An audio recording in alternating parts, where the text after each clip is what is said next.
Consciousness returned in stages. First, the weight of blankets. Then, morning light filtering through curtains I didn't remember closing. Finally, awareness that something fundamental felt wrong, though I couldn't name what. I sat up in my apartment, scanning the familiar space. My photography equipment lined the walls. Coffee mug from yesterday still sat on the desk. Everything exactly where it should be, except the sensation persisting under my skin, like I'd misplaced something vital and couldn't recall what. The bathroom mirror revealed a stranger's face. Mine, but marked. A faded yellow-purple bruise stretched across my left forearm. When had I gotten that? I touched my right temple gently, fingertips finding a small pink line, recently healed. The scar felt raised under my touch. No memory of the injury surfaced. Must have been clumsy recently. Tripped somewhere. Threats my head. The explanation satisfied my conscious mind, even as something deeper protested. My phone buzzed as I started the coffee maker. "Honey?" Mom's voice carried unusual tension. "How are you feeling this morning?" "Fine. Why wouldn't I be?" Silence stretched. Then, "Did you sleep well? Any headaches?" "Mom, I'm 26. I think I can manage a Tuesday morning." Of course you can." She sounded like she was convincing herself. "Your father and I just wanted to check in. Make sure you're taking those vitamins Dr. Reynolds prescribed." I opened the medicine cabinet. A bottle of supplements I didn't recall buying sat on the top shelf. The label read, "Post-viral immune support," prescribed by a Dr. Reynolds whose name triggered nothing. "Sure, I'm taking them." "Good. That's good. He said they're important for your recovery." "Recovery from what?" Another pause. "The virus you had last month, remember? You were quite run down." Had I been sick? The timeline felt slippery, like trying to grasp water. Right, the virus. "We love you, sweetheart. Call if you need anything at all." The conversation left me unsettled in ways I couldn't articulate. I drank my coffee standing at the window, watching the city wake up below. Chicago moved like it always did. Traffic, people, life continuing in familiar patterns. So why did I feel like an observer rather than a participant? Work provided distraction. I had a gallery opening that afternoon, a collection of urban landscapes I'd shot over the past year. The gallery had handled my calendar while I was resting. Megan said, voice purposefully light. "Nothing you didn't sign off on before." Before, she repeated, like the word itself could hold me steady. At least I assumed I'd shot them over the past year. Looking at my own photographs felt like viewing someone else's work. Technically proficient, compositionally strong. But the memories of taking them remained frustratingly vague. The gallery space hummed with opening reception energy when I arrived. White walls, track lighting, my name on a placard by the entrance. People milled about with wine glasses, making the appropriate appreciative noises. I smiled, shook hands, answered questions about shutter speeds and editing choices. That's when I felt it. The weight of someone's attention. Different from the casual gallery browsing. Focused. Intense. I turned. He stood across the room, studying a black and white shot of the Chicago skyline at dawn. Tall. Dark hair that fell just slightly too long to be strictly professional. A charcoal suit that fit like it had been made specifically for his frame, jacket open over a white shirt. No tie. A gold chain caught light at his throat. As if sensing my gaze, he looked up. The moment our eyes met, the world narrowed. Sound faded. People became background noise. I couldn't look away. He had the kind of face that belonged in old Italian films. Sharp cheekbones. Strong jaw shadowed with deliberate stubble. Eyes so dark they appeared almost black from this distance. And something else. Something in his expression that looked like pain wrapped in hope. My heart kicked against my ribs. Hard. Unexpected. He started walking toward me. Not rushed, deliberate. Each step measured like he was crossing a minefield. These are remarkable. His voice threats me like whiskey. Smooth with an edge that burned. Accented. Italian, maybe. You have an exceptional eye. Thank you. I managed to sound professional despite my pulse hammering in my throat. Have we met before? No. The word came out too quickly, too sharp. He softened it with a careful smile. I would remember. It's just... I gestured vaguely between us. You seem familiar somehow. His jaw tightened almost imperceptibly. Perhaps I have one of those faces. I don't think so. We stood there, trapped in a moment that stretched too long to be comfortable, but neither of us moved to break it. Up close, I could see a thin scar cutting through the right side of his neck, just above his collar. Old. Well-healed. The kind of mark that told a story I suddenly wanted to hear. I'm Giovanni. He extended his hand. Olivia. When our palms touched, electricity shot up my arm. Not metaphorical. Actual physical sensation like touching a live wire. I gasped. He didn't let go immediately. His fingers wrapped around mine with careful pressure, thumb resting against my pulse point. Are you all right? His eyes searched my face with an intensity that bordered on desperate. Fine. I just... Static electricity. Had to be. Sorry. Weird moment. Not weird. He released my hand slowly, reluctantly. Unexpected, maybe.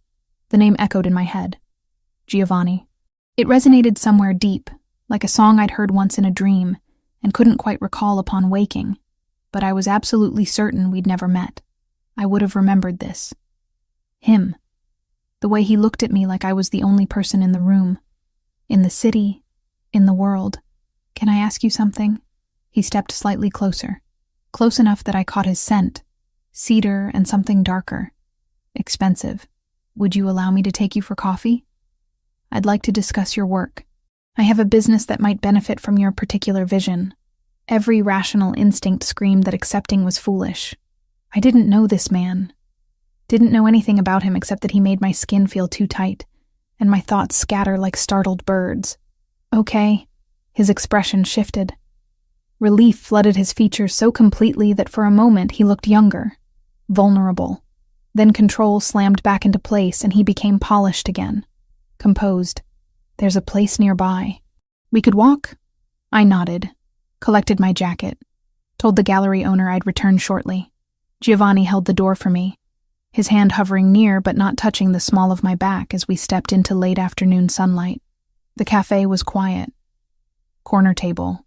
2 cappuccinos neither of us drank much of. He asked about my photography, how I chose subjects, what drew me to urban landscapes. His questions were thoughtful, specific, like he'd studied my work carefully before approaching. But underneath the professional conversation, tension thrummed. The air between us felt charged. Every accidental brush of fingers when reaching for sugar packets sent that same electric jolt through my nervous system. You mentioned a business? I finally asked. Import-export, international ventures.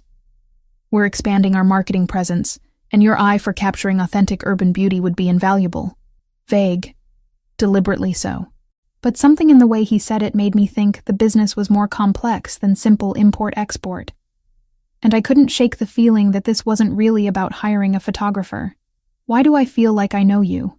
The question escaped before I could stop it. Giovanni went very still. I don't know. You're lying. Perhaps. He met my gaze directly. Or perhaps some connections transcend logical explanation. That's not an answer.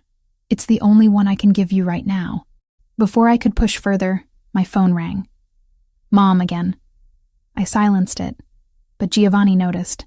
You should answer. Family is important. How do you know it's family? Lucky guess, but his eyes held knowledge he wasn't sharing.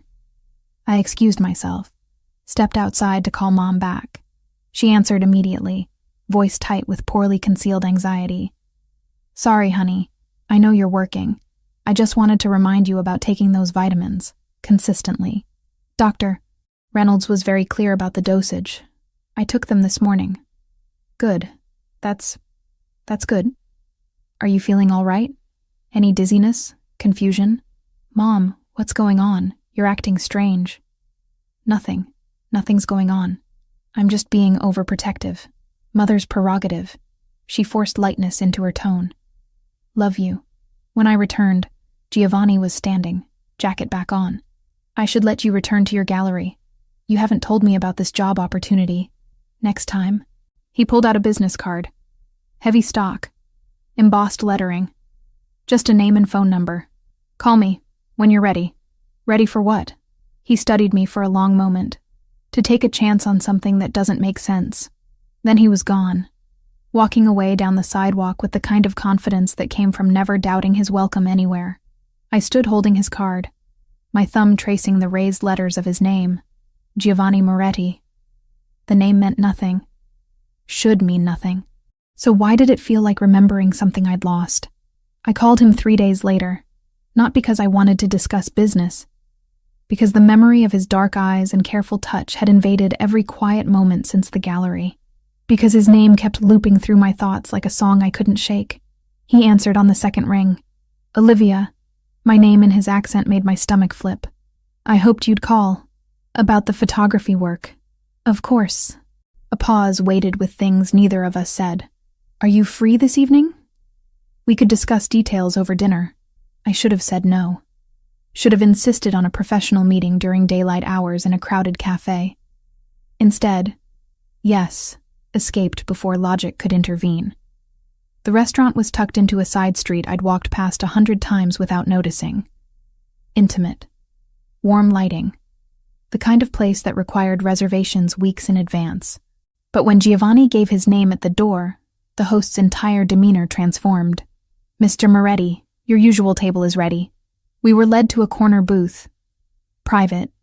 Perfect sightlines to the entrance, but invisible from most of the dining room. The waiter materialized immediately with wine I hadn't ordered, pouring with practiced deference. You come here often? I asked. I've been a patron for years. Giovanni settled into his seat with easy familiarity. The owner is an old friend. The conversation flowed. He asked about my work. Not surface questions, but detailed inquiries about composition choices, editing philosophy, why I preferred shooting during golden hour. Questions that suggested he'd studied my portfolio thoroughly. You mentioned urban landscapes, he said, leaning forward slightly. But I noticed several storm photographs in your collection. Rain, thunderclouds. Why? I love rain. The admission came automatically. Always have. There's something about the way it transforms familiar places into something new. His expression shifted. Relief washed over his features so completely it stopped my breath, like I'd answered a question he'd been desperate to ask but couldn't. What was that? I demanded. What? That look. Like I'd just said exactly what you needed to hear. Giovanni's jaw tightened. Perhaps you did. You're doing it again. The cryptic non-answers. I apologize. He reached across the table, fingers hovering near, but not quite touching mine. Some things are difficult to explain with words. Before I could press further, the waiter arrived with appetizers I didn't recall ordering. Giovanni had anticipated my preferences perfectly. The octopus dish I would have chosen. No olives anywhere in sight. Lucky guess? I asked pointedly. Observant. His hand finally closed over mine. The electric sensation returned. Stronger this time. You're very easy to read. Except I wasn't. I knew that about myself. Most people found me guarded. Difficult to know. But Giovanni navigated my reactions like he'd mapped them years ago. The meal stretched into hours. Wine flowed. Conversation ranged from photography to travel to philosophy. He spoke Italian occasionally, musical phrases that made my pulse quicken, despite not understanding the words. When I asked what he'd said, he'd translate something innocuous that didn't match the intensity in his eyes. Tell me about your family, he said during dessert. Mom and Dad in the suburbs. Older sister Lauren, pretty standard. You're close with them? Very. Though lately Mom's been, I hesitated, overprotective, calling constantly, asking strange questions about my health. Perhaps she has reason to worry. What's that supposed to mean? He studied me for a long moment. Nothing. Mothers worry. It's universal. But the way he said it suggested knowledge he wasn't sharing. Again. We left the restaurant near midnight. Giovanni insisted on walking me home despite the distance. Chicago streets were quieter now, our footsteps echoing off brick and glass. He maintained careful space between us, close enough to be protective, far enough to be respectful. Can I see you again? He asked when we reached my building. This wasn't about business, was it? No. At least he was honest about that. Then what is it about? Getting to know you. His hand came up, fingers trailing along my jawline with aching gentleness. If you'll allow it. I should have pushed for real answers. Should have demanded he explain the familiarity, the careful choreography, the way everyone around him acted like he was someone important. Instead, I nodded. He left without kissing me, but the ghost of his touch lingered on my skin long after he disappeared into the night. The next morning, flowers arrived at my apartment. White roses. 24. No card, but I knew who sent them. When I called to thank him, he answered like he'd been waiting. There's an art exhibit opening tonight. Come with me. Giovanni, please. That single word, weighted with something close to desperation, shattered my defenses. The days blurred together after that. Giovanni appeared in my life with increasing frequency. Always polite. Always asking permission, but always there. At the coffee shop where I edited photos. Outside the gallery after a client meeting. Walking his route to my building somehow aligned perfectly with my schedule. I mentioned it to Mom during one of her daily check-ins. There's this man, I started. A man? Her voice pitched higher. Tell me everything. I described Giovanni, his intensity, the way he looked at me like I was the answer to a question he'd been asking his entire life. What's his name? Mom asked. Giovanni Moretti. Silence. Then, that's wonderful, honey. I'm so happy for you. You don't even know him. I'm sure you have good judgment. When can we meet him? The enthusiasm felt wrong. Forced, like she was reading from a script. Maybe soon, I said carefully. Good. That's good. Your father and I would love that. And Olivia? Are you still taking those vitamins Dr. Reynolds prescribed? Yes, Mom. Every day? Consistently? Why does everyone keep asking me about these vitamins? Because they're important. Her tone sharpened slightly. For your recovery. From a virus I don't remember having. Another pause. Memory can be tricky sometimes. Just keep taking them, okay? Megan showed up at my apartment that afternoon unannounced. She brought coffee and pastries and a worried expression she couldn't quite hide.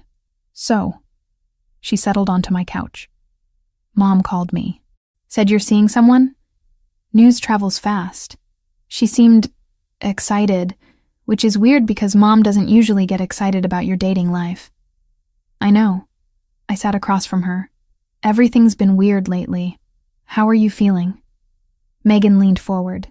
Any headaches, dizziness, confusion? Why does everyone keep asking me that? Because we care. But her eyes slid away from mine. Have you been taking the vitamins? Jesus Christ, Megan. What is with the vitamins? They're important. Dr. Reynolds was very specific about... I don't even remember seeing Dr. Reynolds. She flinched. Actually physically recoiled. You were really sick.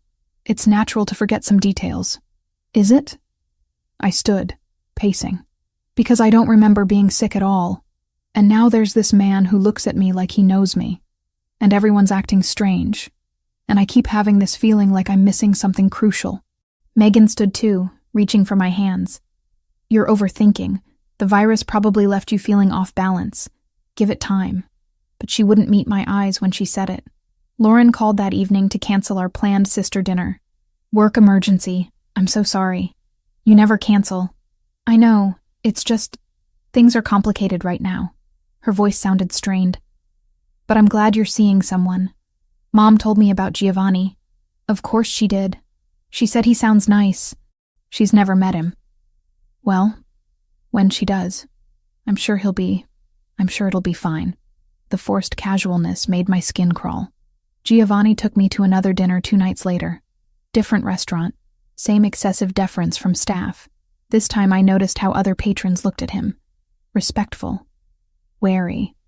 Like he was someone whose attention you wanted, but whose anger you feared. Who are you really? I asked over wine. A man who runs an import business. People don't react to import businessmen like you're dangerous. His expression went carefully neutral. Perhaps I have an imposing presence. That's not an answer. It's the one I can give you right now. He reached across the table, capturing my hand. Can that be sufficient? For now, I should have said no. Should have demanded truth or walked away. But when he looked at me with those dark, pleading eyes, I found myself nodding despite every warning bell ringing in my skull. Because the truth was, I didn't want to walk away. Whatever this was, whatever he wasn't telling me, the pull between us felt stronger than reason, stronger than fear, stronger than the growing certainty that everyone in my life was lying about something I desperately needed to know. During these 2 weeks since our first meeting at the gallery, Giovanni became woven into the fabric of my daily life in ways that should have felt invasive, but somehow didn't. He'd text good morning before I'd finished my first cup of coffee, send flowers on random Tuesdays for no reason, except he'd seen them and thought of me, show up outside my favorite editing cafe with an umbrella when the weather forecast predicted rain I hadn't checked. "This is moving fast," I told him one evening as we walked along the lakeshore. The water reflected city lights, creating paths of gold and silver on black surface. "Is it?" His hand found mine, fingers threading through with practiced ease. "Time is subjective. That's not an answer. Would you prefer I slow down?" He stopped walking, turning to face me fully. "Because I can, if that's what you need." What I needed was for him to make sense, for this overwhelming pull between us to have logical explanation. Instead, I shook my head. "No, don't slow down." Relief transformed his features. He pulled me closer, forehead resting against mine. "Good. Because I don't think I could."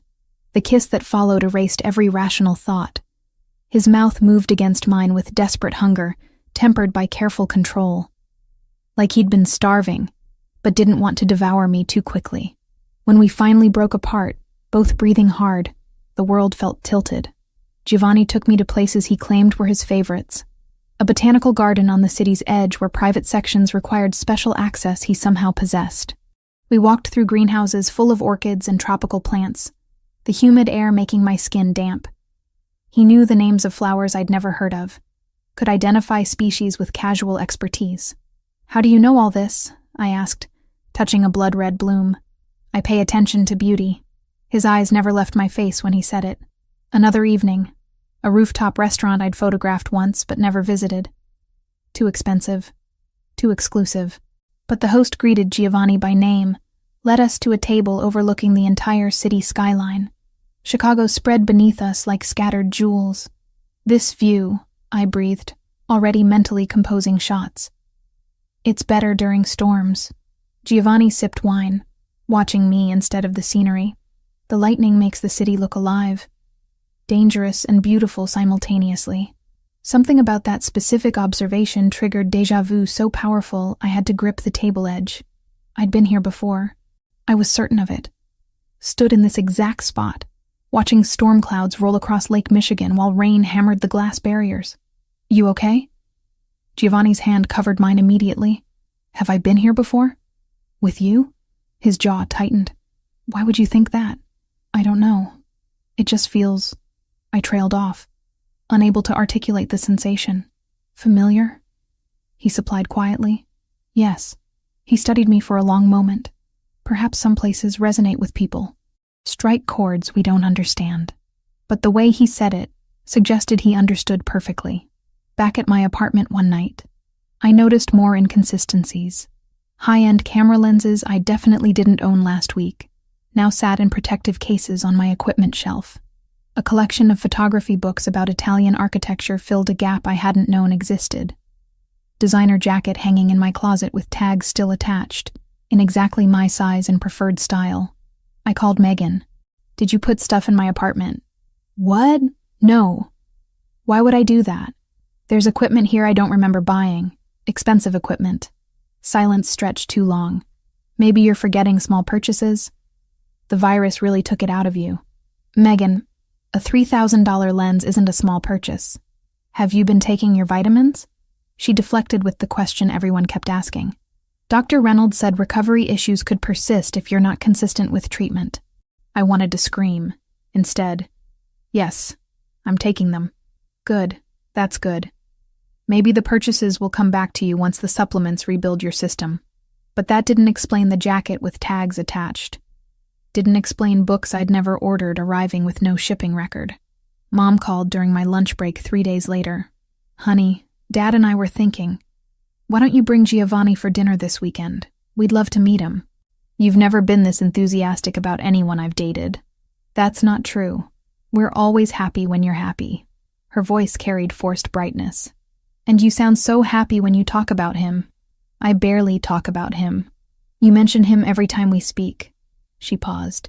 Which is wonderful. We just want to get to know him. Is that so strange? It was. Everything about their reaction was strange. But I agreed anyway. Partly to see how they'd interact with Giovanni. Partly because refusing felt like it would confirm suspicions I couldn't yet name. Giovanni picked me up Saturday evening for the drive to my parents' suburban home. He wore dark slacks and a burgundy button-down, the collar open to reveal that gold chain I'd grown accustomed to seeing. Casual elegance that probably cost more than my rent. Nervous? I asked as we merged onto the highway. Should I be? Most people are nervous meeting parents. I'm not most people. He glanced at me, one hand leaving the steering wheel to rest on my thigh. And I suspect your parents will be gracious. Something about that word choice bothered me. Not welcoming or kind. Gracious. Like he expected them to perform a role. Mom practically vibrated with tension when she opened the door. Giovanni, so wonderful to finally meet you. Come in, come in. Robert, they're here. Dad emerged from the living room, hand extended for a shake that Giovanni accepted with firm professionalism.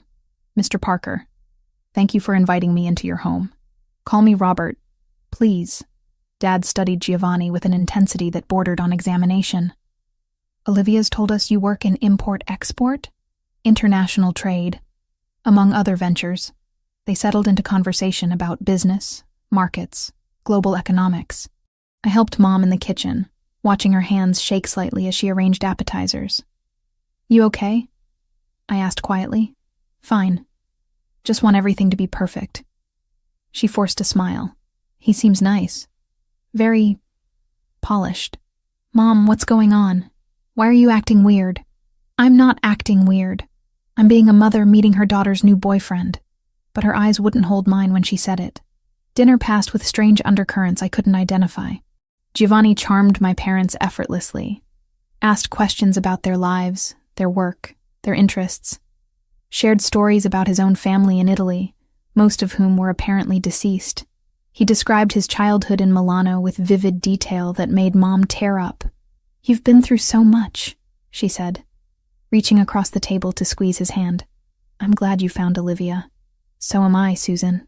He looked at me when he said it. More than you know. The familiarity jarred me. When had they transitioned to first names? Why did my parents treat Giovanni like he was already family rather than someone they'd just met? After dinner, Dad pulled Giovanni aside for what he called a quick chat in his study. I helped Mom load the dishwasher, watching her carefully. You really like him, I observed. Of course. He obviously cares about you deeply. She rinsed a plate, movements mechanical. That's all we've ever wanted. For you to be happy and cared for. Why does it sound like you already knew that? Before tonight? Her hands stilled. Mothers have intuition. That's not an explanation. Olivia. She turned to face me fully. Sometimes we have to trust that people are doing what's best, even if we don't understand all the reasons why. What does that mean? It means Giovanni is good for you, and that's what matters.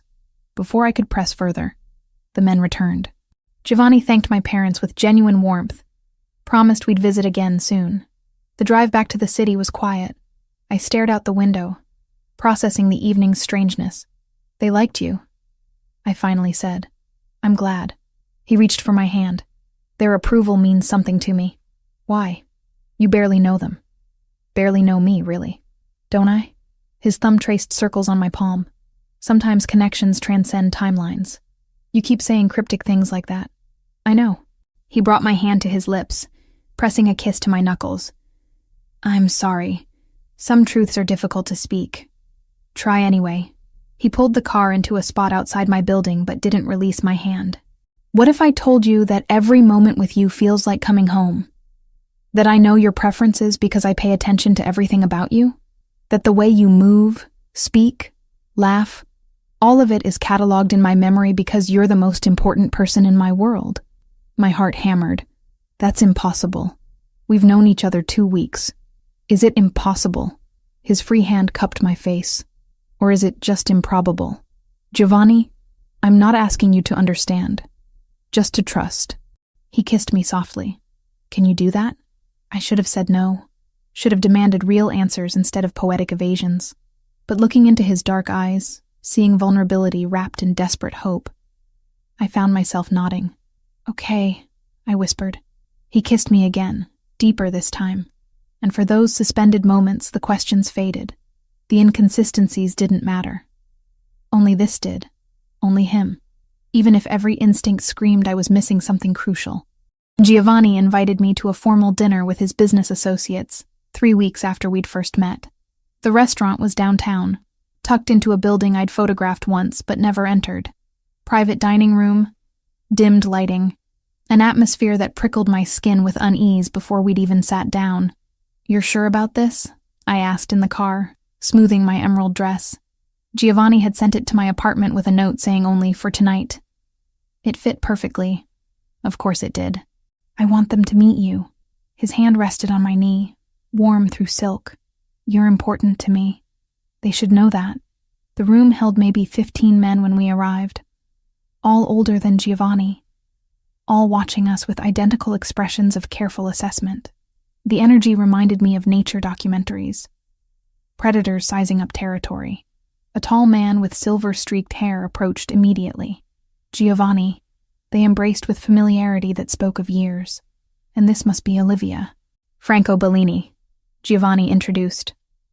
My oldest friend and most trusted advisor. Franco's handshake was firm but brief. His eyes never left my face, studying with an intensity that made me want to step backward. Giovanni speaks of you constantly. It's a pleasure. But his expression suggested pleasure was the wrong word. Concern, maybe. Or calculation. The dinner stretched through multiple courses. I sat beside Giovanni, his hand occasionally finding mine under the table.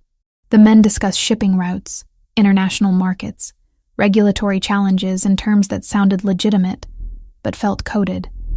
Like they were speaking a language I almost but didn't quite understand. And your work, Miss Parker? One of the older men leaned forward. Giovanni mentioned you're a photographer? That's right.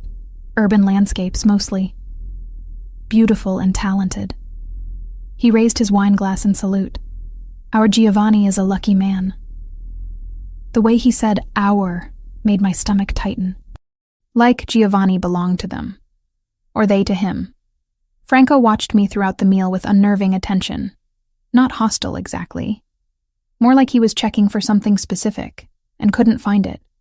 Once, when I reached for water, he exchanged a loaded glance with Giovanni that I couldn't interpret. Halfway through dinner, one of the younger associates addressed me directly. How are you settling back into... He cut himself off so abruptly his fork clattered against his plate. How are you settling into the relationship? The correction was too obvious, too jarring. Settling back implied I'd been somewhere before, but I'd never met these people. Never been in this room.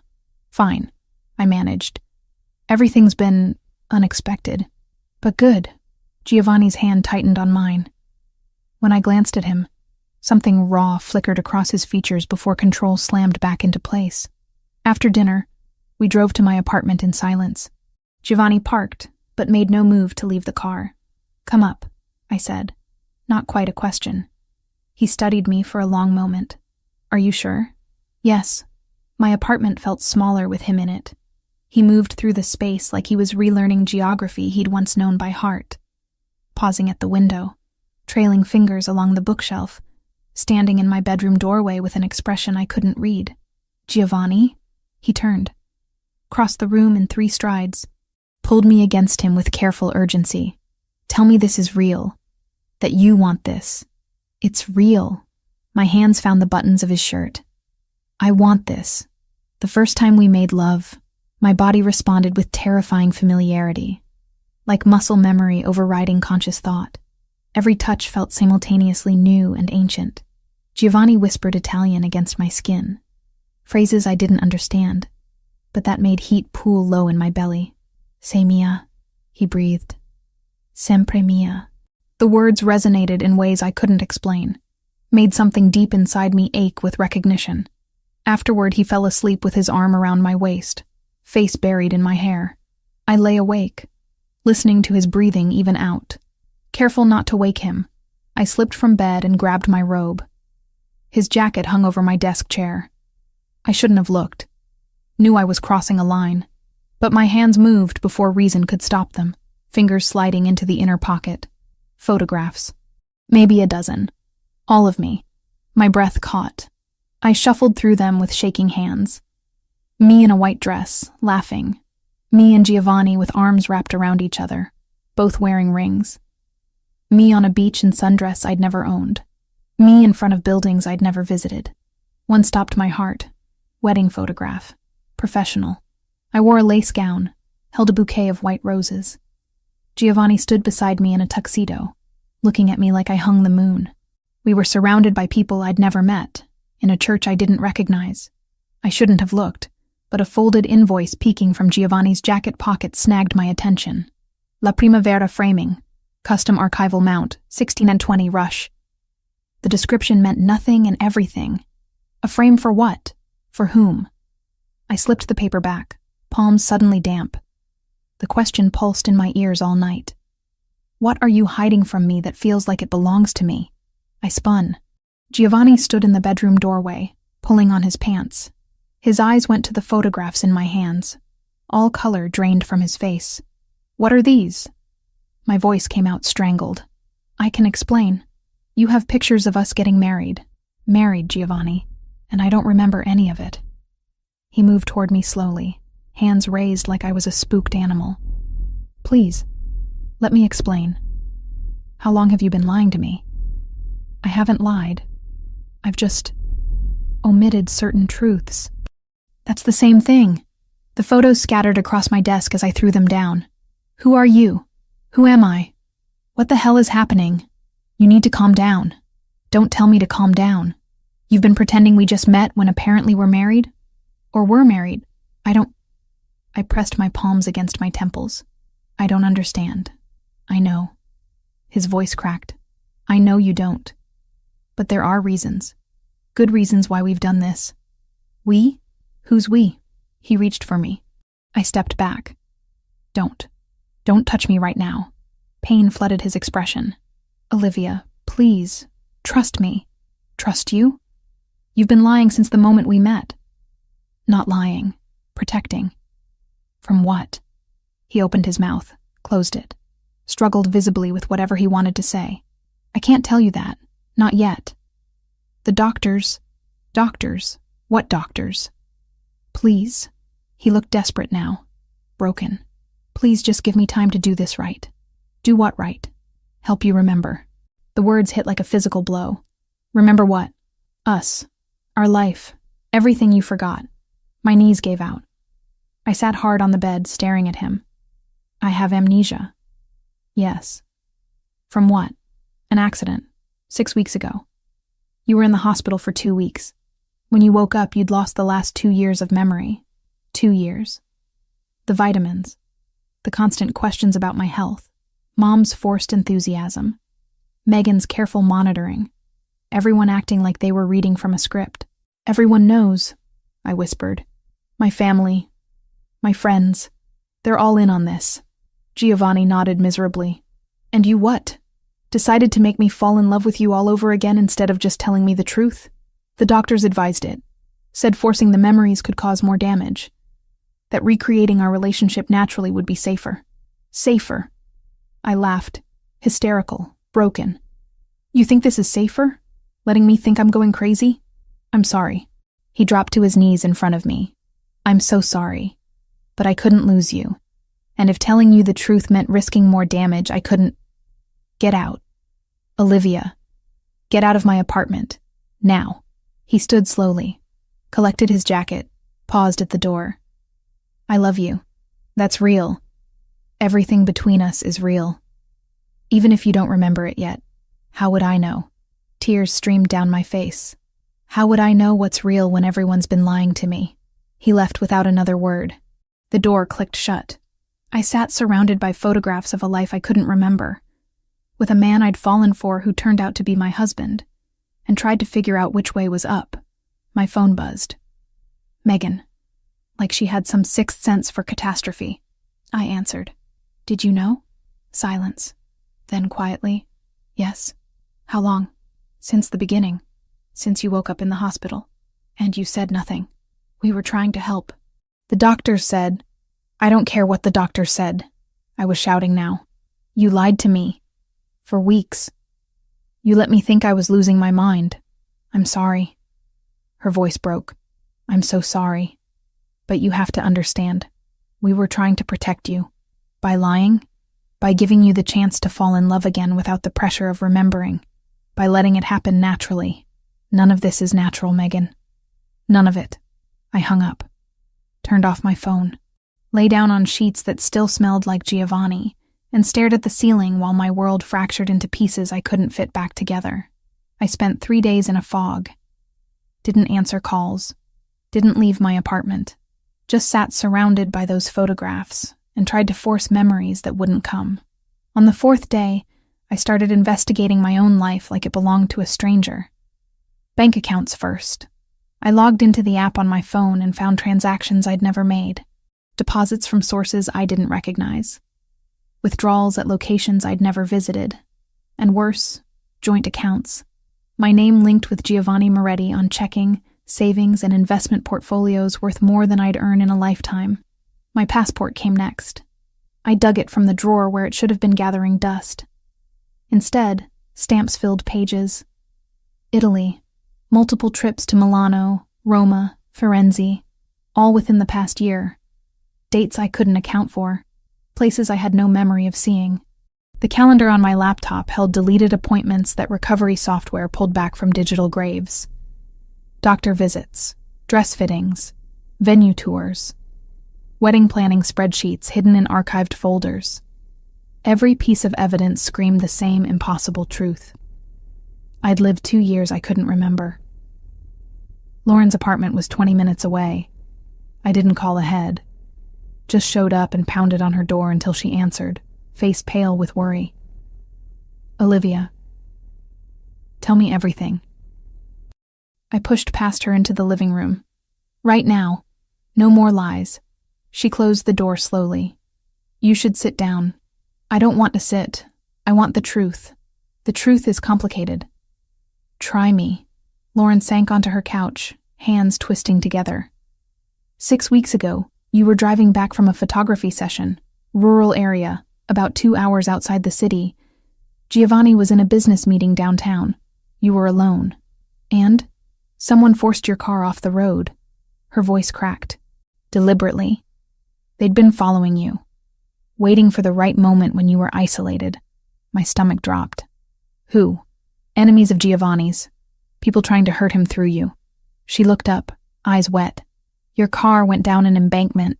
Rolled 3 times. You weren't found for almost an hour. I gripped the arm of the chair I'd refused moments before. How bad? Severe head trauma. Multiple fractures. Internal bleeding. They airlifted you to the hospital. Induced a coma to let the swelling in your brain reduce. She wiped her face. We didn't know if you'd wake up. Giovanni stayed by your bed for 2 weeks straight. Wouldn't leave. Wouldn't sleep. Just held your hand and waited. But I did wake up. Yes. After 14 days. But when you did, the last 2 years were just gone. You thought it was 2 years earlier. Didn't remember Giovanni, the wedding, anything. The neurologist said it was retrograde amnesia. Traumatic brain injury sometimes causes it. And everyone decided lying was the best option. It wasn't lying. Lauren stood, pacing. The doctors said forcing the memories could cause more psychological damage. That recreating your relationship naturally might help them return without trauma. So Giovanni, your parents, Megan, me, we all agreed to try. To let you fall in love again without the pressure of remembering. That's insane. It was survival. She turned on me. You nearly died, Olivia. Your husband was destroyed. We were trying to protect you both. The word husband hit like a physical blow. I don't even know him. You did. You do. The woman you were before the accident loved him more than anything. But I'm not her anymore. Aren't you? Lauren moved closer. You fell for him again, within weeks. Same connection, same chemistry. That has to mean something. Before I could respond, her doorbell rang. She checked her phone, face going pale. It's Mom and Dad. You called them? They deserve to know you'd figured it out. My parents entered with expressions of careful concern. Mom rushed to me immediately, pulling me into a hug I couldn't return. Baby girl, we're so sorry. We wanted to tell you every single day. Then why didn't you? Dad settled onto the couch, looking older than I'd ever seen him. Because the alternative was worse. Watching you wake up to the reality that you'd lost 2 years, that you'd married someone you didn't remember, that people had tried to kill you. How do you process that all at once? So you made me think I was losing my mind instead. No. Mom gripped my hands. We were trying to give you a chance to heal. To remember naturally. By lying. By protecting you the only way we knew how. I pulled away from her. I want to see the medical records. Everything. Right now. Dad pulled out his phone, forwarding files that filled my inbox. Hospital admission records, brain scans, neurologist reports, all documenting Olivia Parker's admission 6 weeks prior with severe traumatic brain injury and subsequent amnesia. The evidence was irrefutable. But evidence and acceptance were different things. I need to talk to Giovanni, I said finally. Honey, maybe give it some time. Now. I need to talk to him now. Mom nodded reluctantly. I'll call him. He arrived within 15 minutes. Must have been waiting nearby, prepared for this conversation. When he walked into Lauren's apartment, the pain etched into his features made my chest constrict. Olivia. Just my name. Nothing else. Can we speak privately? Lauren's bedroom offered the only space. We stood on opposite sides, the bed between us like a demilitarized zone. Tell me everything, I demanded. From the beginning. No half-truths, no omissions. Everything. Giovanni leaned against the wall, like standing unsupported required more energy than he possessed. We met 2 years ago. At an art gallery, actually.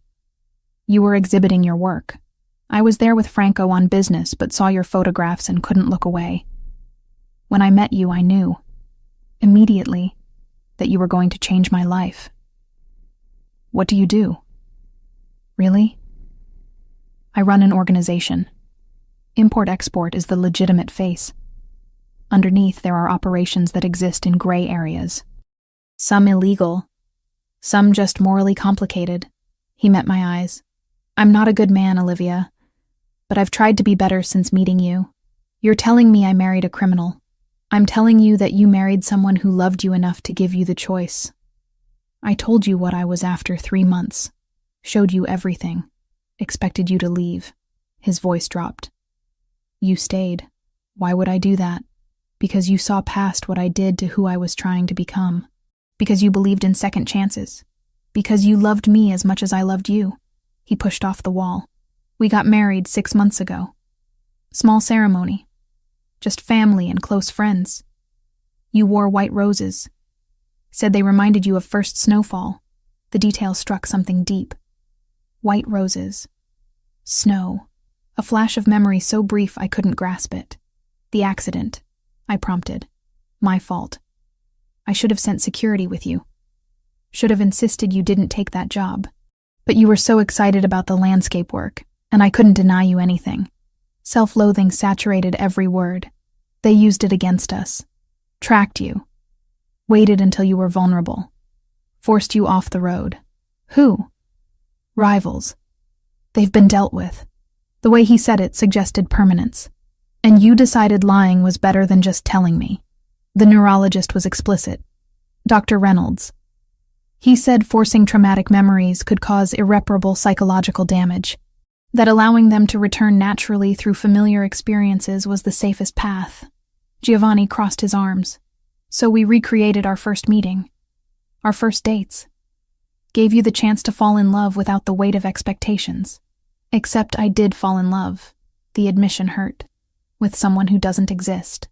I exist. He moved closer. Every moment was real. The only difference is you didn't remember the history, but the connection, the feelings, those were genuine.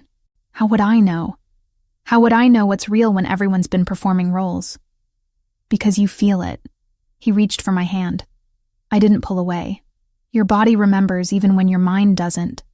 The way you respond to my touch, the way you laugh at my jokes, the way you look at me when you think I'm not watching. That's not performance. That's truth.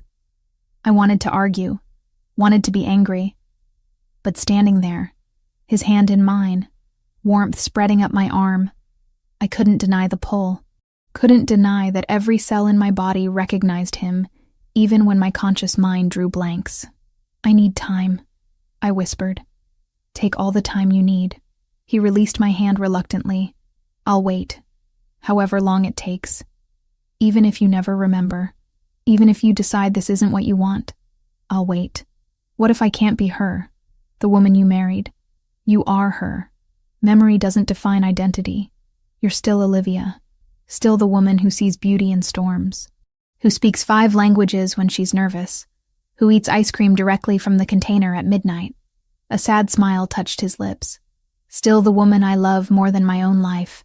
I left Lauren's apartment alone, refused rides from everyone, needed to walk, to think, to process the impossible reality that I'd lived an entire life I couldn't access. My phone rang as I reached my building. Unknown number. I answered anyway. Miss Parker?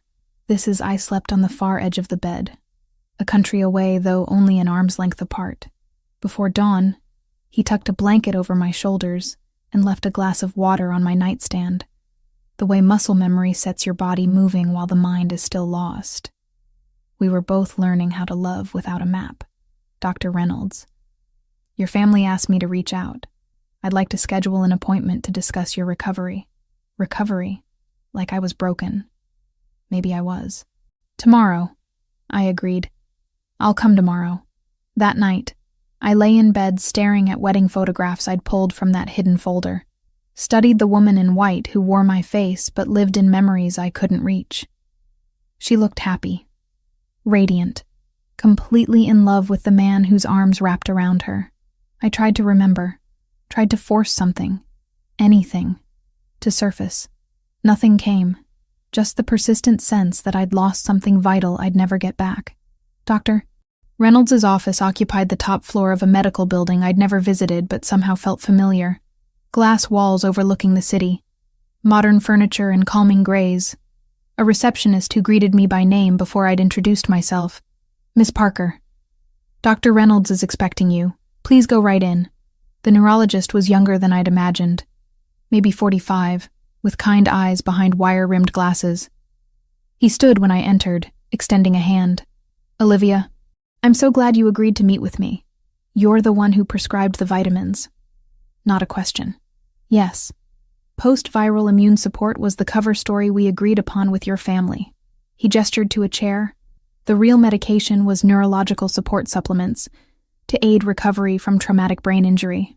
I sat because my legs felt unsteady. Everyone keeps using that phrase. Traumatic brain injury. Like if you say it clinically enough, it won't sound as devastating.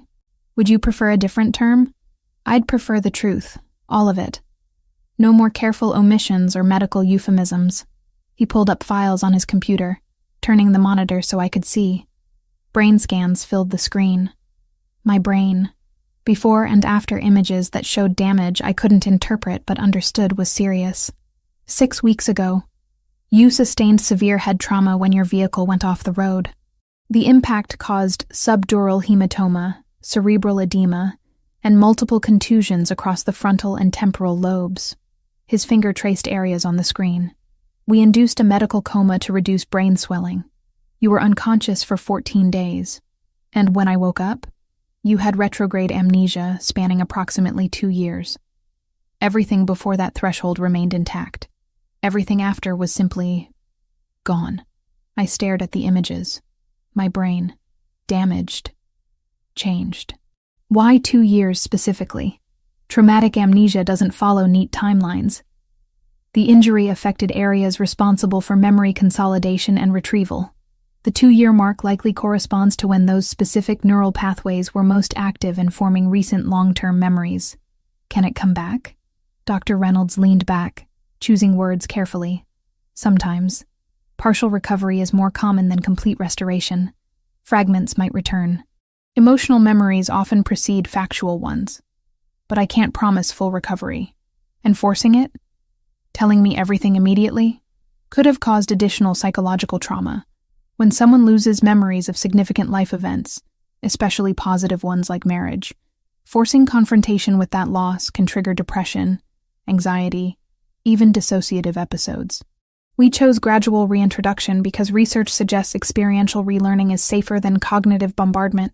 You mean lying to me was safer? I mean protecting your mental health while giving your brain time to heal was our priority. No apology in his tone. Just clinical assessment. The approach we took has shown success in similar cases, allowing you to develop feelings naturally, without the pressure of remembering, created authentic emotional connections that might trigger memory restoration. And if it doesn't work, then you've still fallen in love with your husband, built a foundation for moving forward even without accessing the past. A knock interrupted. The door opened before either of us could respond. Mom and Dad entered, followed by Giovanni. They must have been waiting together. Mom's eyes were red. "Honey." "Doctor." "Reynolds said you wanted the complete medical history." "I want everything. Hospital records, the accident report, every decision you made while I was unconscious and couldn't consent." Dad pulled out folders, thick with documentation. "It's all here, every test, every consultation, every discussion we had about the best path forward." I took the files, hands shaking slightly. Giovanni remained by the door, giving me space, but clearly struggling with the distance.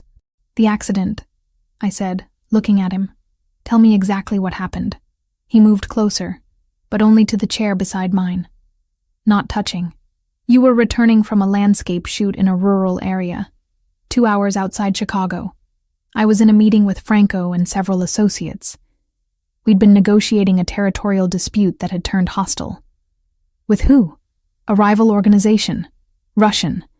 They wanted access to shipping routes we controlled. I refused. They retaliated by targeting you." His jaw clenched. "They'd been surveilling us for weeks. Knew your schedule, your routes, when you'd be alone. How did they force me off the road?" "Tactical vehicle intercept. They boxed you in, then rammed your car from the side. You went through a guardrail, down an embankment. The car rolled 3 times before coming to rest against trees." He closed his eyes briefly. "You weren't found for 47 minutes. By then, you'd lost significant blood from internal injuries." Mom made a choking sound. Dad's arm went around her shoulders. "Life flight brought you to Northwestern Memorial. You went straight into surgery for the hematoma, then intensive care." Giovanni's hands fisted on his knees. "I arrived at the hospital while you were still in surgery. Stayed there. Didn't leave until you woke up 2 weeks later. And the people who did this? No longer a concern." The finality in his voice left no room for questions. "When I woke up," I prompted Dr. Reynolds, "you were confused, disoriented, asked for your sister. When your family arrived, you referenced events from 2 years prior as if they'd happened yesterday. Didn't recognize Giovanni at all. Became agitated when we tried to explain the gap." He pulled up more files. "We ran extensive cognitive testing. The amnesia was clean. No memories of meeting Giovanni, dating him, the wedding, your married life together. Just complete absence." What did I say when I didn't recognize him? Giovanni's voice came out rough. "You asked who I was. Why a stranger was in your hospital room. When I tried to tell you we were married, you panicked, thought we were lying, trying to manipulate you."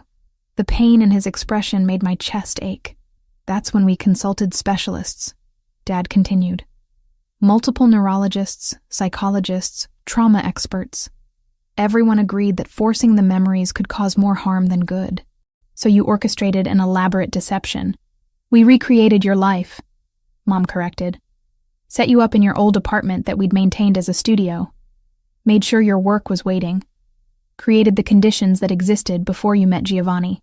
And then made me fall in love with him again. We gave you the opportunity," Giovanni said quietly. "The falling was yours." Dr. Reynolds stood. I have your discharge paperwork from the hospital. Surgical notes. Everything documented. You're welcome to seek second opinions. Talk to other specialists. But I stand by our approach. Can I see the house? I asked Giovanni. The one we supposedly shared? It's yours. Our home. Not supposedly. He pulled keys from his pocket. I'll take you now if you want. The drive took 30 minutes. Giovanni drove in silence while I watched Chicago transform from urban to suburban to estate. The house sat behind gates that opened to his touch. Stone and glass architecture. Modern but warm. Gardens that even in autumn looked meticulously maintained. Inside felt like stepping into someone else's dream. Open floor plan. Art on walls I would have chosen. Furniture arranged how I preferred. And photographs. Everywhere. Us. Together. Laughing, traveling, living a life I couldn't access. This was your office.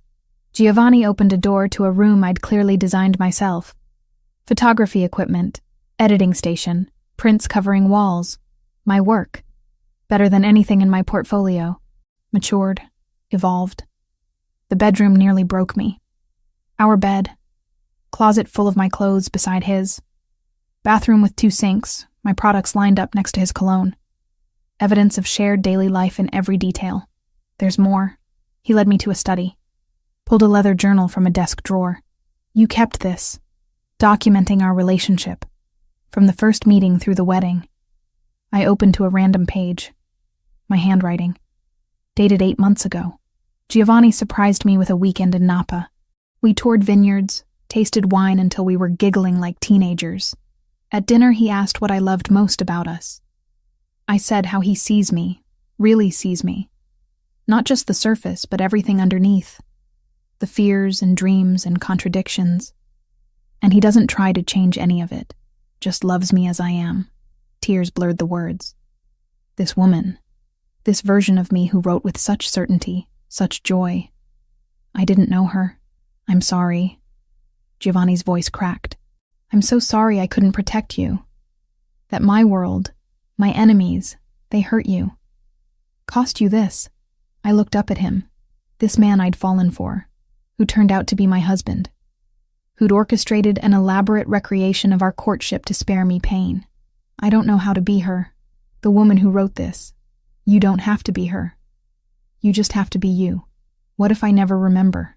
What if this is permanent? Then we build new memories. Start fresh. Fall in love again without the weight of what came before. He moved closer. I told you before. I'll wait. However long it takes. Even if it's forever. That's not fair to you. Loving you is the only fair thing I've ever done. I closed the journal. Looked around this room that should feel like home but felt like a museum. I need time to process this. All of it. Take all the time you need. The house is yours. I'll stay elsewhere. Where will you go? I have properties. Places that are mine alone. You need space to figure out what you want without me crowding you. He left me there, in our house, surrounded by evidence of a life I'd lost. I wandered through rooms, touching furniture, studying photographs, trying to force recognition that wouldn't come. In the master bathroom, I found more of the vitamins. Post-viral immune support. The lie that had kept me compliant. I dumped them down the sink. My phone rang. Megan. I answered this time. Are you okay? I don't know. Am I? Is any of this okay? Probably not, but it's what we have. She paused. For what it's worth, I'm sorry. We were trying to help. I know. I understand that now. Doesn't make it hurt less. Do you love him? Still? Even knowing everything? I thought about Giovanni's hands. Careful and gentle. His eyes when he looked at me. The way my body responded to his presence like coming home to something familiar. Yes, which might be the most confusing part of all this. Then maybe that's what matters. Not the memories you lost, but the feelings you found. After we hung up, I lay in the bed I'd apparently shared with Giovanni for 6 months. His side still smelled like cedar and something darker.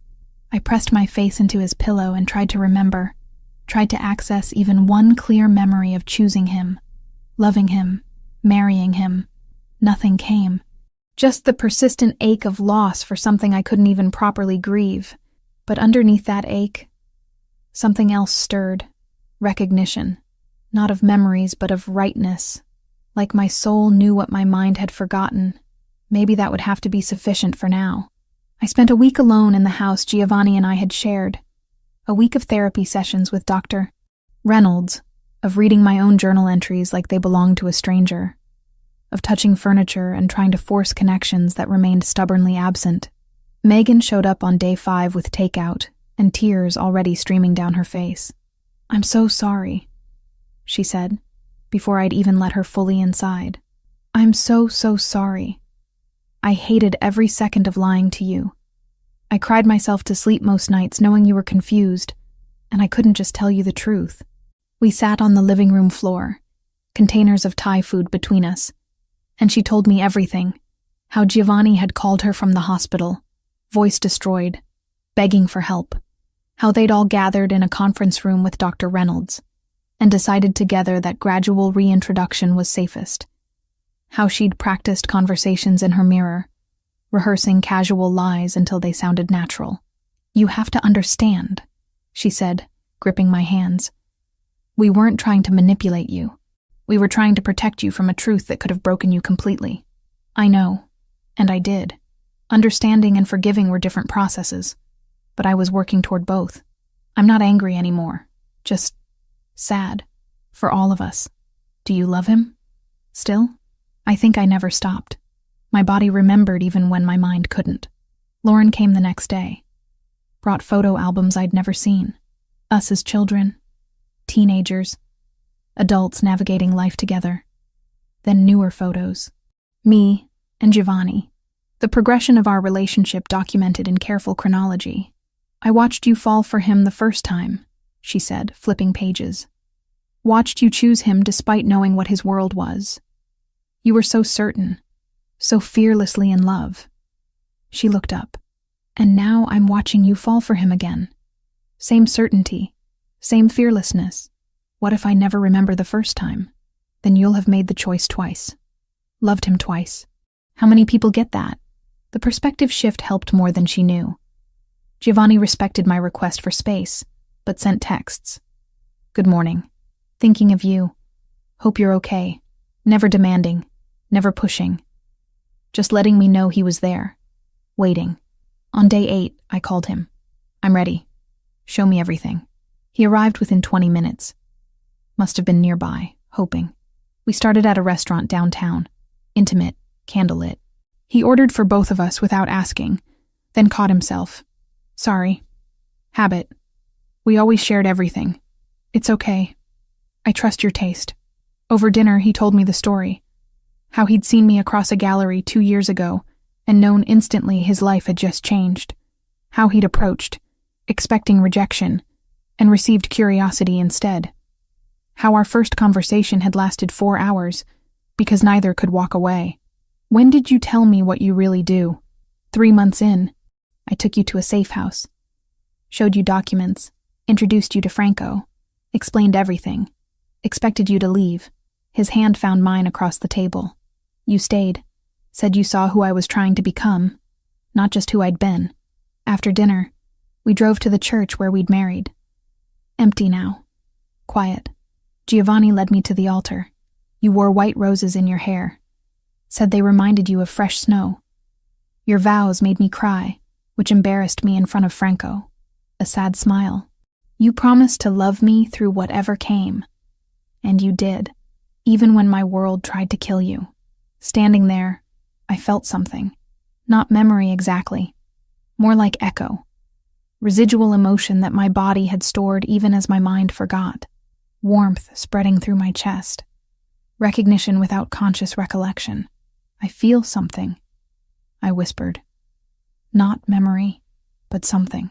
His eyes lit with desperate hope. That's how it might come back. Feelings first, facts later. Doctor. Reynolds said, "Stop quoting Dr. Reynolds. Just be here with me." He pulled me close. We stood in the church where we'd married, and I let myself feel without forcing memory. Let my body remember what my mind couldn't access. The next location was a rooftop bar. The same one where we'd had dinner weeks ago. But this time, Giovanni took me to the edge, to the spot where rain hammered glass barriers during storms. We came here during a thunderstorm last year. You photographed lightning striking the lake. Said it looked like the city was fighting back against the sky. He stood behind me, arms around my waist. Told me you loved me for the first time, right here, while rain tried to drown us both. The sensation hit harder this time. Déjà vu so powerful I gasped. For a split second, I remembered. Actually remembered. The smell of rain. The sound of thunder. The feeling of certainty when I'd turned in his arms and spoken those 3 words. Then it was gone. Slipped away before I could grasp it fully.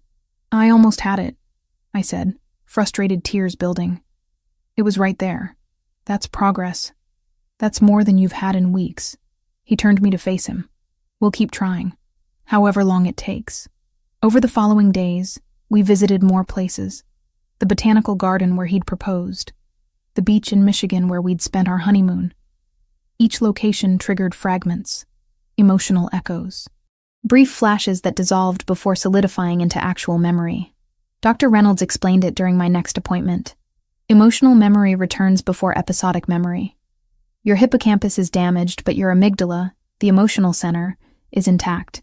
You're remembering how things felt before remembering what actually happened.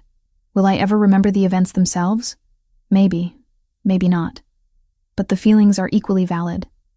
Perhaps more so. I decided to move back into the house permanently. Our house. It felt right in ways I couldn't articulate. Giovanni had been staying at one of his properties downtown, giving me space. When I called to tell him I was staying, the relief in his voice made my decision feel inevitable. I'll continue staying away, however long you need. No, come home. It's your house too. Our house. Our house, I agreed. My parents came for dinner that weekend. Mom cried when she saw me and Giovanni moving around the kitchen together, the choreography natural despite my missing memories. Dad pulled me aside. You were so happy before. Happiest I'd ever seen you. I know you can't remember that, but I'm watching it happen again. Watching you choose him again. He squeezed my shoulder. That's not coincidence. That's truth. Megan and I rebuilt trust slowly. She stayed over one night, and we watched videos from my phone. Me and Giovanni at friends' weddings, on vacation in Italy, just being together in mundane daily life. The woman in the videos laughed freely, touched him constantly, looked at him like he was oxygen. I was really happy, I observed. You were complete. Like you'd found the piece that had always been missing. Do you think I can be that again, without the memories? I think you already are. You're just building it differently this time. 3 weeks after learning the truth, Giovanni and I stood in the kitchen making breakfast together. He cracked eggs. I handled coffee. The radio played jazz. Rain pattered against windows. I love rain, I said absently. I know. He smiled. You always have.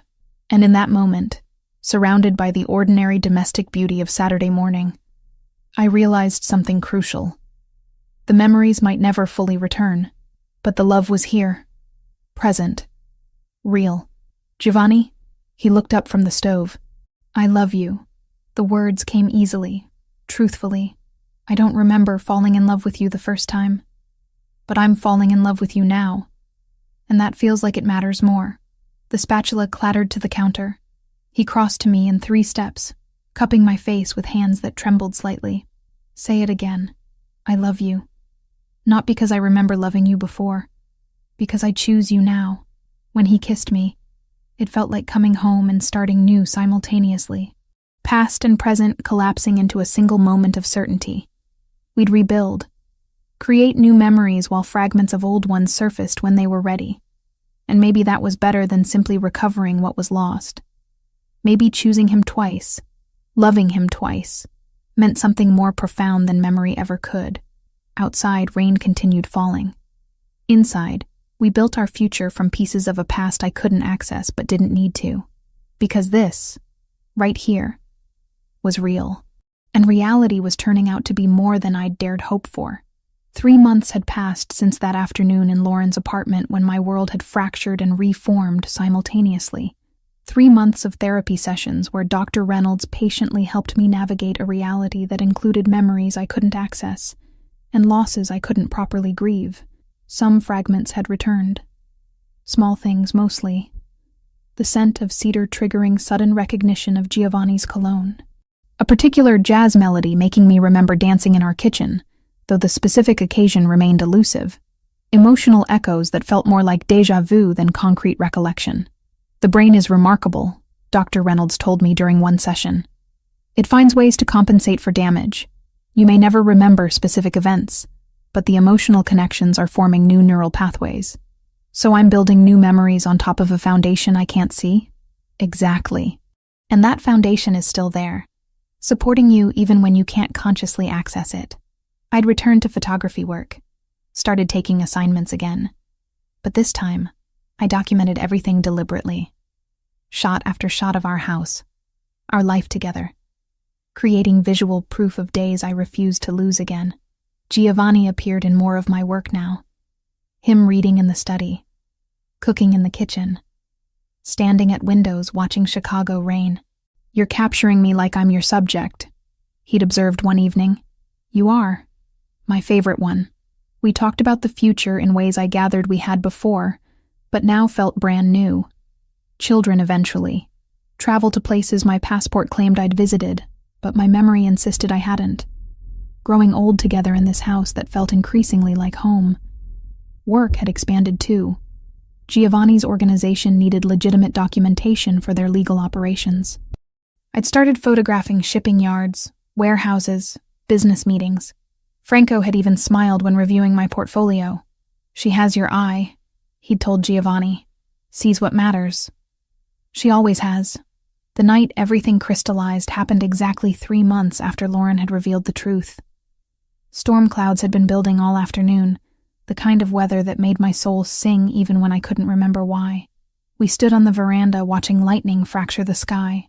Rain hammered the city below, transforming familiar streets into something wild and beautiful. Giovanni's arm wrapped around my waist, his warmth anchoring me against the wind. "This," I said, not looking away from the storm. "This is what I love, what I've always loved. I know." "How? How do you know me better than I know myself?" "Because I've spent 2 years studying you like art, learning every preference, every fear, every dream." He turned me to face him. "And then I got to do it again these past months. Fall in love with you twice." The rain intensified, soaking us both through the covered veranda's gaps. I touched his face, tracing the sharp lines I'd memorized without conscious effort. "I love you," I said. Not the first time since learning the truth, but the first time with this particular clarity. Not because I remember falling in love before, not because everyone tells me I should, because standing here, right now, choosing you feels like the most honest thing I've ever done. His hands cupped my face with aching gentleness. "Say it again. I love you, Giovanni Moretti. I choose you. I choose us. I choose this life even knowing I can't remember all of it." When he kissed me, thunder rolled overhead and lightning painted the world silver. We were soaked. Cold. Perfect. "We should go inside," he murmured against my lips. "Not yet. Let me have this moment. I want to remember it." So we stood in the storm, holding each other while the city disappeared behind sheets of rain, and I burned every detail into memory. The way his shirt clung to his chest, how his eyes reflected lightning, the feeling of absolute certainty that this, right here, was truth. Later, wrapped in towels in our bedroom, he asked the question that had been hovering between us. "Do you want children? Eventually?" "Do we?" I countered. "Did we talk about this before?" "Yes. You wanted to wait until your photography career was more established, but you definitely wanted them." I thought about tiny humans with his dark hair and my eyes, about building a family from this second chance foundation, about creating memories that would be ours from the beginning. I want that. Not right away. But yes, eventually. The relief in his expression told me this mattered more than he'd admitted. "Whenever you're ready. We have time." Therapy continued through the following months. Some memories trickled back. I remembered our wedding vows, though not the ceremony itself. Recalled visiting Italy, though the specific locations remained foggy. My brain was healing in its own mysterious timeline, returning fragments when it felt safe. Work flourished. My portfolio expanded with projects I was conscious of creating. Giovanni supported every venture, attended every gallery showing, celebrated every success like it was his own. 6 months after choosing him in that storm, we decided together to try for a family. No pressure, no expectations, just us, building forward rather than trying to reconstruct the past. When the pregnancy test showed positive 3 months later, I stared at it with a mixture of joy and terror. "This is real," I whispered when I showed Giovanni. "We're really doing this. We're really doing this." He pulled me close, hand already moving to my still flat stomach. "Are you scared, terrified, and happy?" "Both. That's called being human, love." Now, 12 months since that afternoon when truth had destroyed and rebuilt my world, I sat in our study reviewing photographs. The album spread across my desk showed our life in careful chronology. Some images triggered recognition. Others remained beautiful mysteries. Giovanni appeared in the doorway, coffee in hand. "How are you feeling?" I touched my stomach, where our daughter grew. We'd found out the gender last week.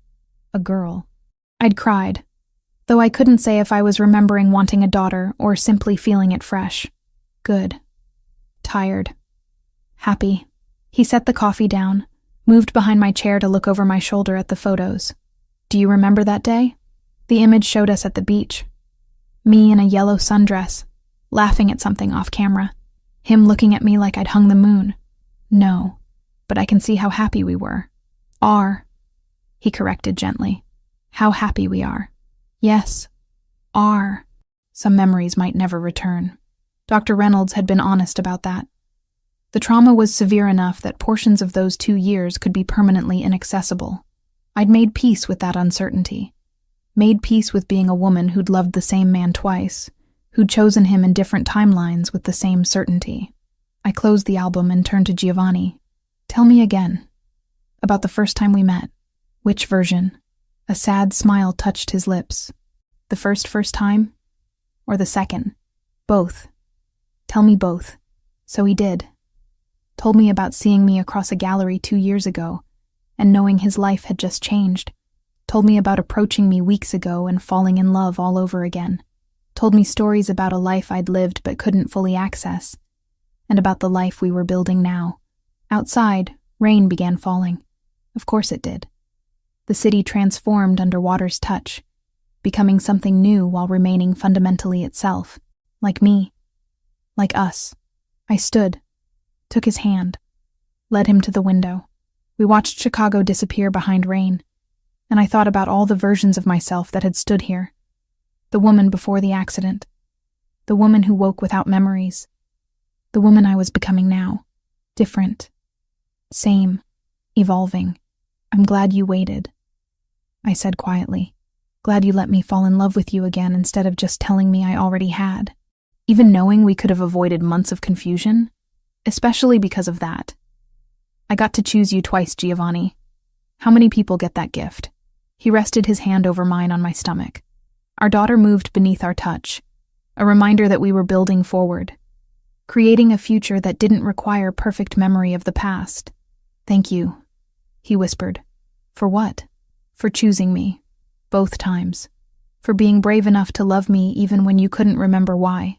I turned in his arms, meeting his dark eyes that I'd memorized twice. It was never about memory. It was always about truth. And the truth is, some part of me has always known you, will always know you, memory or no memory. The rain continued.